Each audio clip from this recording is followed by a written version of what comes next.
dari masih kecil, yaitu berdua. Bersyukur memang punya suami yang berseberangan sifatnya, memang itu sangat membentuk saya, ya, tantangan juga, tapi ya itu juga sebagai sebuah anugerah juga, supaya saya juga melalui bisnis ini, at least saya bisa jadi orang yang lebih baik juga.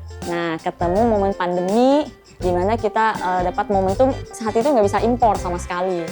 Nah, karena nggak bisa impor, akhirnya saya mulai berpikir, ini kita punya produk kayu, kenapa mesti impor gitu loh. Nah, akhirnya produk pertama kita saat itu yang kita buat itu rolling pin kayu. Pas banget saat itu memang lagi pandemi, jadi semua orang lagi aktif masak, aktif bikin kue, sehingga tiba-tiba aja tuh produk yang diimpor itu, yang rolling pin, sutil kayu tuh habis total gitu. Nah, karena ada momentum gak bisa impor, akhirnya kita bikin di lokal itu, asal mulanya seperti itu.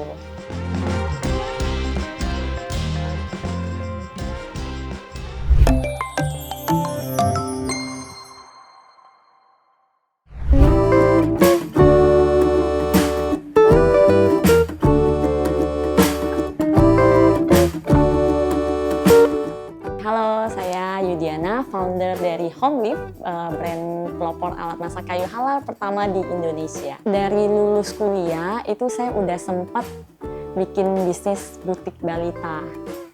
Jadi satu hal yang saya syukuri tapi juga sedih, yaitu lulus kuliah belum pernah bekerja. Ya, jadi itu juga jadi, gue kenapa nggak ngerasain kerja dulu, mungkin bisa dapat hal-hal baru. Tapi ya sudah, karena memang pilihannya mungkin juga faktor keluarga juga yang memang dari dulunya semuanya berbisnis. Jadi dorongan untuk bisnis itu lebih kuat. Jadi lulus kuliah udah langsung buka butik balita.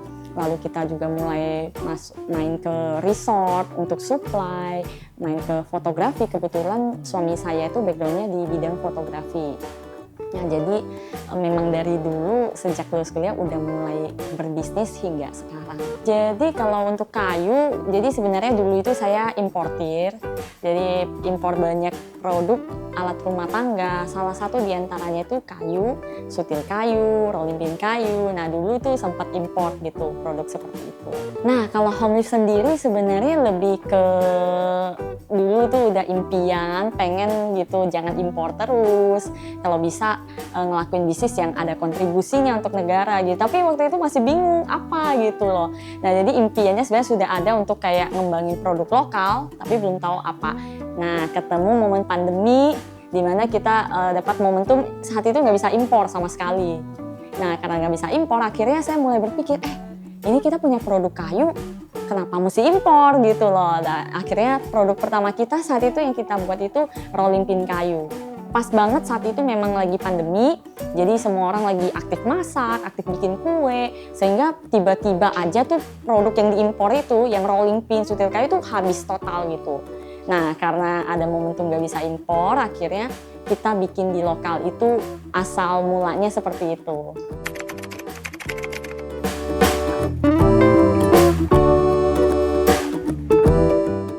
Saat itu berhubung kan masih jalan yang impor, jadi ada existing timnya yang udah ada ngejalanin, sama pastinya utamanya saya sama suami gitu. Saya sama suami ngejalanin dari awal, dari masih kecil, yaitu berdua. Iya, berdua sama tim lah ya.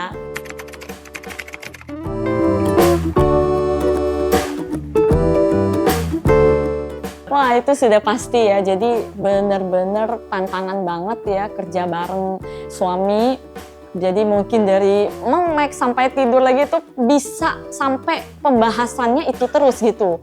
Sampai mending kalau lagi akur ya, lagi baik-baik aja. Tapi namanya pasangan dan juga partner ya sebagai dalam bisnis, itu pasti kelemahan kita dia tahu gitu loh. Jadi dia nih orang yang selalu ingetin tuh nggak boleh begitu, begini, mesti begini. Aduh, saya tuh benar-benar bergumul banget. Tapi ya harus melek gitu, karena orang lain ada untuk melengkapi kita. Jadi kalau dibilang bergumul banget, banget-bangetan. Ya benar-benar proses pembentukan diri juga di sini. Ketika kita menjalankan bisnis, benar-benar ego kita itu juga dibentuk. Itu hal terbesar jujur dalam 3 tahun ini yang saya dapatkan.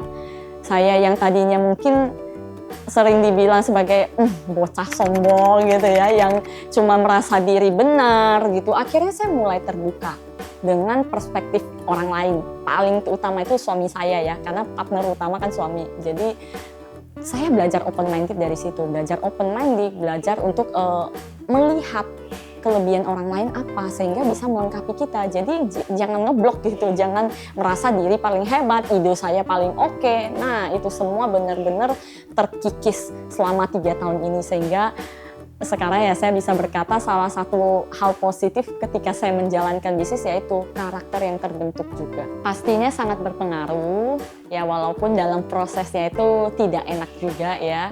Seperti ya kita selalu diingatkan kekurangan kita ataupun hal-hal yang merevisi kita lah istilahnya.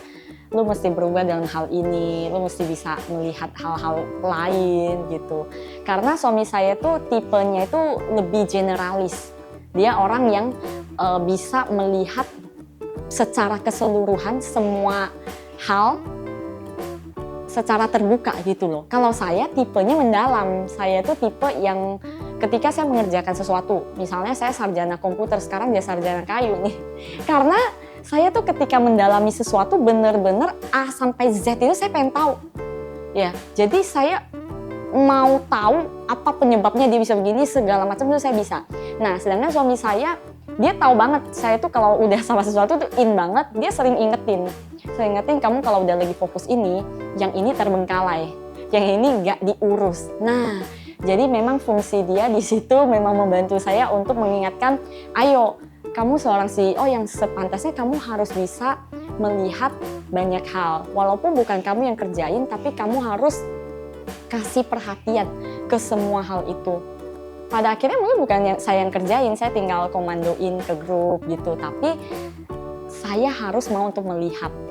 Walaupun kalau mau dibilang ya nggak semua bidang itu kan minat saya ya. Misalnya urusan gudang, aduh itu paling bergumul kalau ketika harus penataan gudang segala macam. Nah itu suami saya lebih expert di situ, tapi dia mau at least saya melihat. Kamu melihat perkembangannya seperti apa, kita udah bikin rapi seperti ini, at least aku harus melihat. Jangan cuma melihat mungkin sisi branding, marketing yang aku tertarik gitu. Ya jadi bersyukur memang punya suami yang berseberangan sifatnya, memang itu sangat membentuk saya, ya tantangan juga. Tapi ya itu juga sebagai sebuah anugerah juga, supaya saya juga melalui bisnis ini at least saya bisa jadi orang yang lebih baik juga.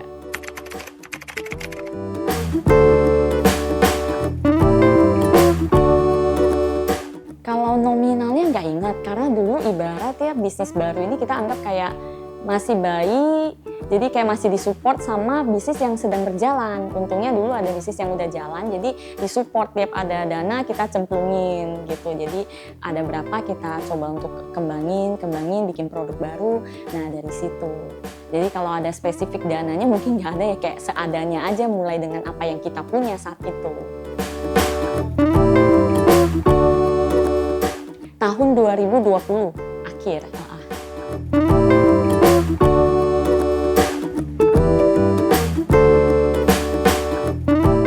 Kalau untung per bulannya berhubung ya seperti yang saya sampaikan, mungkin kita masih berjuang ya. Nah untuk kisaran modalnya mungkin sekitar minimal 200 juta per bulan itu harus ada gitu. Dan untuk marginnya sebenarnya kalau grossnya mungkin bisa di angka 40% gitu.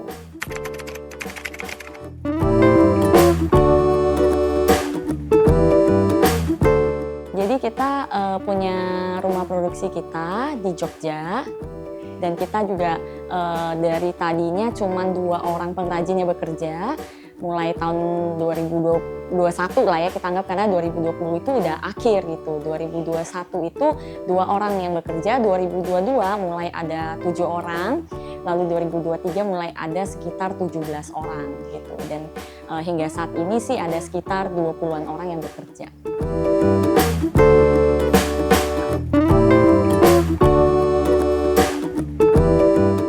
Nah dulu itu jadi produksinya dari minim banget, kayak cuman per item 50 piece, 100 piece gitu. Mulainya memang dari sedikit Bahkan ada yang, aduh kayaknya ini belum tahu nih laku enggaknya, tes dulu ya.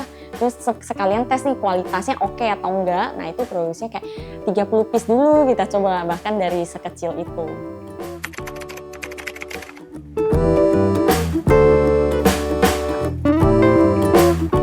Jadi gini, karena memang home lift itu diciptakan sebagai sebuah produk alat masak yang umum.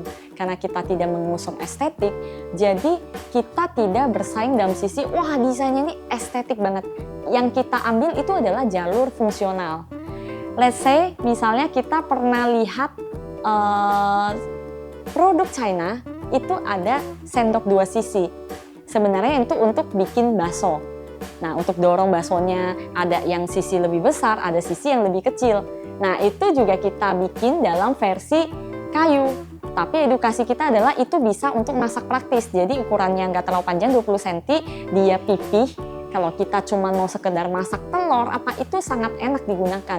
Jadi nggak mesti cuci sutil yang besar banget, udah praktis, ringkes gitu loh. Kita lebih penekanannya di fungsional. Jadi sekarang kita juga tahu bahwa banyak banget orang, ibu-ibu lah, ABG lah yang seneng banget dengan segala sesuatu yang Korea-Korea. Nah ada produk kita yang kita juga bikin menyerupai sendok Korea. Nah, tapi kita kasih nama misalnya sendok Munela. Itu adalah sendok yang terinspirasi dari drama-drama Korea. Jadi waktu customer datang dan lihat produk ini, ini lo gue lihat di film-film Korea gitu. Jadi dia beli. Ya, jadi kalau untuk desain yang menariknya kita tetap akan adjust ke fungsinya juga pastinya ya. Jadi nggak cuman kita ambil plug, kita ikut, tahu-taunya fungsinya nggak sesuai. Tapi kalau kita lihat desainnya oke, dan memang sangat fungsional, sangat enak digunakan, itu kita akan ikutin idenya. Lalu berikutnya menyusul berbagai jenis alat masak kayu. Itu kita modif dari bentukan yang sudah ada, namun kita sesuaikan lagi sesuai dengan kita melihat, kurang lebih ini kepanjangan nggak ya, atau ini kependekan. Nah itu kita modif sedikit dari yang sudah ada, jadi nggak terlalu asing. Lalu juga untuk satu sutil kita, sutil Malika namanya, dari kayu mahoni, itu kita ngambil ide desainnya dari sutil stainless. Dimana sutil stainless itu yang paling umum digunakan sama ibu-ibu rumah tangga. Nah itu yang kita bikin bentukannya mirip, sehingga orang merasa familiar nih ketika melihat sutil Malika kita. Ya, yang ngedesain so far masih saya ataupun dari tim kita yang kadang ada ide masih seadanya ya, nggak yang R&D bagaimana banget, enggak. Jadi ini bagus nih, boleh dicoba. Kadang juga ada bentuk yang kita coba ternyata pas dipakainya kurang pas. Nah itu kita stop ataupun kita ganti yang versi new-nya. Jadi misalnya new Angela, new apa gitu, Godiva. Jadi di redesign lagi itu terjadi. Jadi kita melihat apakah sudah sesuai, apakah sudah enak pakainya. Kita berubah dari situ.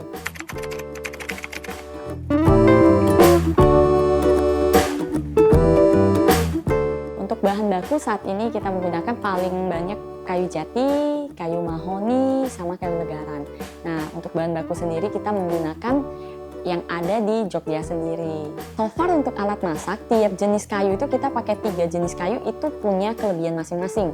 Kalau kayu jati, dia yang paling ideal karena dia kerasnya juga cukup keras, tapi nggak keras-keras banget, coraknya juga bagus dan dia awet. Nah yang kedua, mahoni ini punya serat yang halus. Jadi kalau dia dilakukan penghalusan itu lebih bisa halus gitu, nggak terlalu kasar seratnya. Kalau untuk sutil kayu legaran itu jatuhnya dia kuat banget kayunya, keras banget, tapi saking kerasnya itu dia nggak bisa dibentuk aneh-aneh, misalnya ada lekukan, nah itu nggak bisa. Jadi tiap jenis kayu itu berbeda dan kita menyesuaikan kepada kebutuhan konsumen, di mana ada konsumen yang saya mau harga affordable tapi pakainya bisa lama, awet gitu. Nah itu dia bisa pilih yang legaran karena memang paling keras di antara semuanya. Tapi kalau yang suka dengan corak yang estetik, yang juga masih kuat, itu bisa pilih kayu jati. Nah kalau kayu mahoni itu juga sangat umum digunakan. Jadi it's okay, semua itu untuk alat masak masih cocok, cuman tinggal tergantung dari individu yang memakainya lebih punya preferensi seperti apa, pengen pakai yang mana.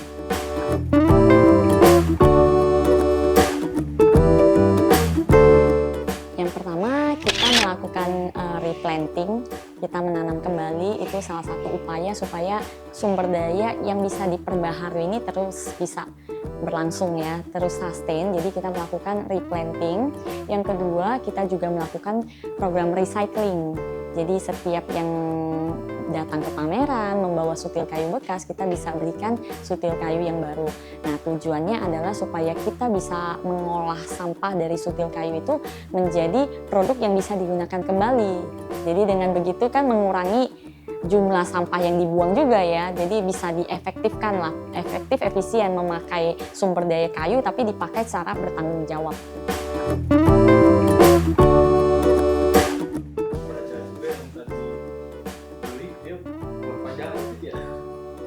Iya, ada yang beli buat pajangan, sampai ketemu lagi saya tanya udah pakai belum? Belum, habis sayang. Aduh, ya itu di situ kadang kita perlu mengedukasi bahwa kita menjualnya juga dengan harga yang terjangkau supaya semua orang bisa pakai.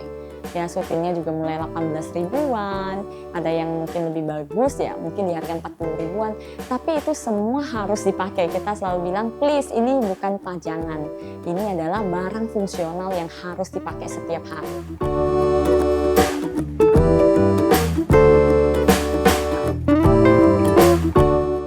Kalau yang paling murah kita ada sendok-sendok kecil itu mulai 15 ribuan sampai kalau talenan itu ada yang besar udah size L itu sekitar di harga 135.000.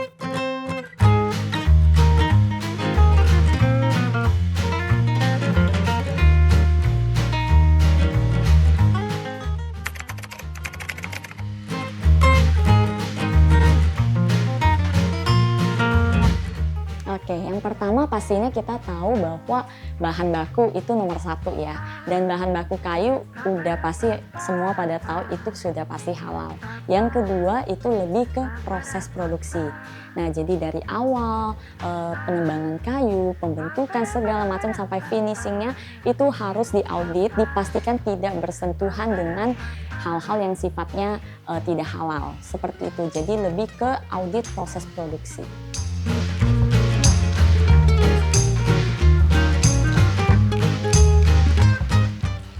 So far kita lebih ke memperkenalkan bahwa produk alat masak kayu Homelif itu 100% benar-benar tidak dilapisi bahan kimia yang berbahaya, mungkin seperti vernis ataupun cat. Lalu juga yang kedua, kita menyatakan dengan hasil uji lab. Jadi Homelif juga yang pertama yang memiliki hasil uji lab yang menyatakan bahwa kita bebas dari kandungan bahan pengawetan kayu.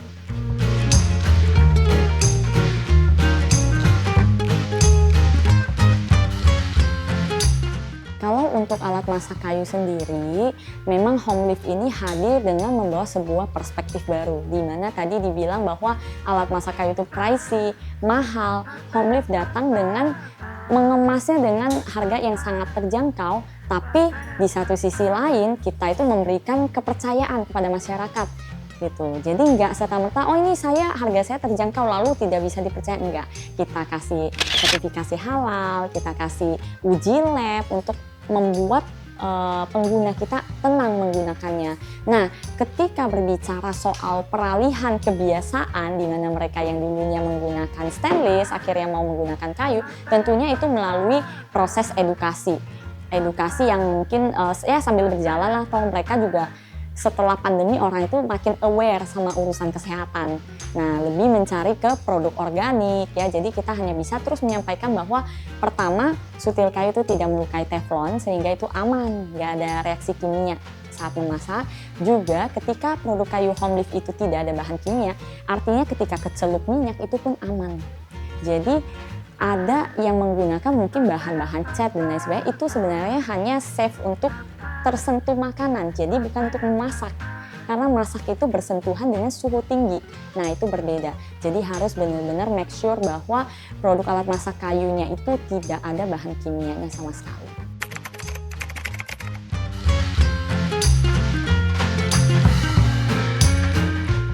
Nah, untuk ekspor itu memang dari dulu saya udah aktif ikut kelas pelatihan. Namun memang nggak dalam waktu singkat bisa langsung ekspor. Ternyata itu takes time dan ini udah tahun ketiga kita baru berhasil ekspor.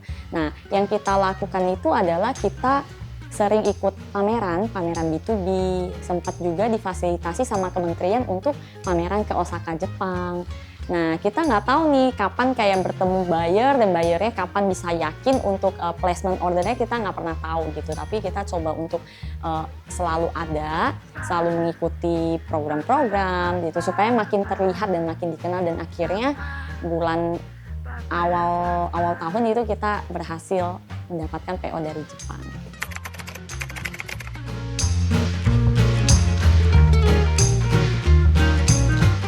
Tantangan terbesar itu adalah ketika di waktu yang bersamaan kita satu orang mungkin harus ngerjain banyak hal gitu loh. Jadi harus belajar banyak hal, harus ngerjain banyak hal gitu loh. Wah, itu sih luar biasa gitu, kayak aduh, yang nggak bisa pun harus dipaksain gitu, jadi bisa, harus banyak belajar. Nah, itu mungkin tantangan yang sangat besar ya, karena kan mungkin saya spesialisasinya dulu belum ke bikin produk. Nah, ini malah harus urus sampai kegiatan produksi. Nah, itu hal yang cukup menantang buat saya.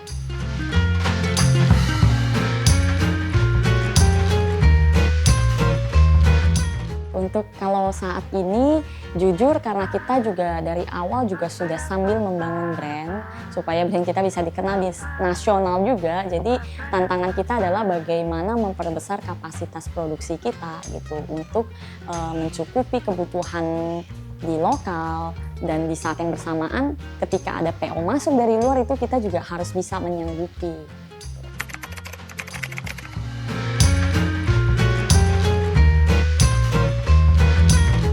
Jadi kita menerapkan yang namanya double QC, di mana saat produksi mau keluarin barang itu sudah melalui proses QC satu kali, dan ketika sampai di Jakarta, di head office kita, itu dilakukan kembali satu kali lagi QC-nya. Jadi kita melakukan double QC, memastikan semuanya sesuai dengan kriteria yang kita mau. Contohnya yang pertama itu tidak boleh ada penggunaan lem kayu.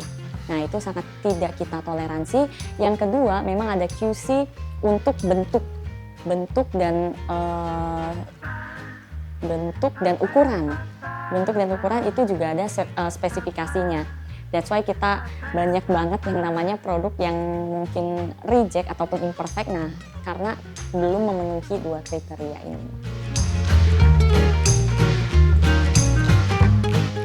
Ya, untuk itulah kita kalau sering lihat di pameran Inacraft, itu kita sering adain yang namanya produk imperfect.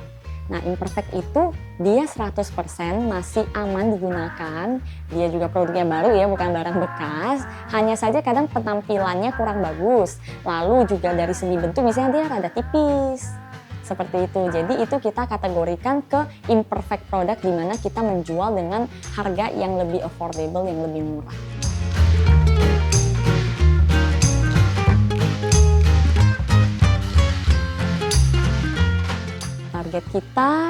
Target jangka panjang itu kita pengen menguasai pasar lokal, di mana kita ada 38 provinsi, kita akan melakukan pemerataan distribusi. Nah, caranya itu kita bisa melalui distributor di tiap provinsi, dan juga mungkin melalui reseller individu yang bisa kita kembangkan.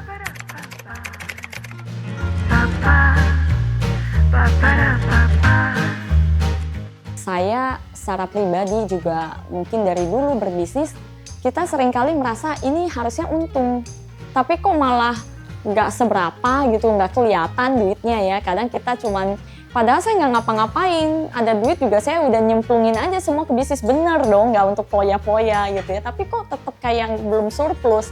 Nah, itu masalahnya memang ada di laporan keuangan. Kita perlu bener-bener jeli untuk melihat gitu loh. Ada banyak hal yang mungkin kita bisa temukan di dalam laporan keuangan itu sendiri. Nah, itu juga yang saya alami, dan itu sebenarnya salah satu kesulitan saya. Makanya saat ini saya merekrut seorang co-founder, di mana co-founder ini juga sangat bisa melengkapi kelemahan saya dalam hal itu.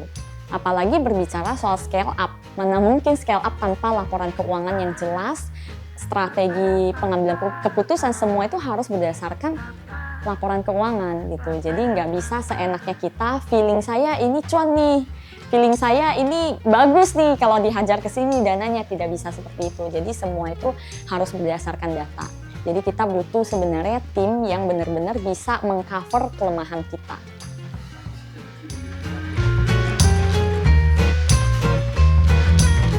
Itu apa? Misalnya yang di Jogja kan di rumah produksi atau misalnya apa sih yang paling memakan? Oke, yang pertama tadi karena kita awalnya idealis ya, jadi kita banyak sekali sortir produk gitu ya. Wah, imperfectnya banyak, rejectnya banyak. Nah, itu kan sebenarnya duit matinya kita. Nah, itu salah satu hal pertama, kalau kita nggak lihat data mungkin kita puterin terus duitnya, kok duit gue kemana gitu. Ternyata pas kita cek barang reject, barang imperfect itu wow, kaget juga nominalnya segitu. Nah, lalu juga kita bisa lihat costing mana biaya, apalagi fixed cost ya. Itu biaya apa aja sih yang paling sebenarnya keluarnya gede tapi performnya nggak seberapa. Nah, itu yang kita bisa lihat dan kita bisa mungkin kurangi atau alokasi untuk hal lain yang lebih baik. Itu. Lalu juga kita bisa lihat customer kita, bayarnya bagus nggak? Yang ternyata selama ini kita kirim barang terus, apakah dia bayarnya lancar? Ataukah ada hal-hal yang loss, mungkin ada utang yang nggak ketagih, piutang yang nggak ketagih gitu ya, dan sebagainya. Jadi itu hanya bisa kita dapatkan melalui laporan keuangan yang benar-benar kita pelajari.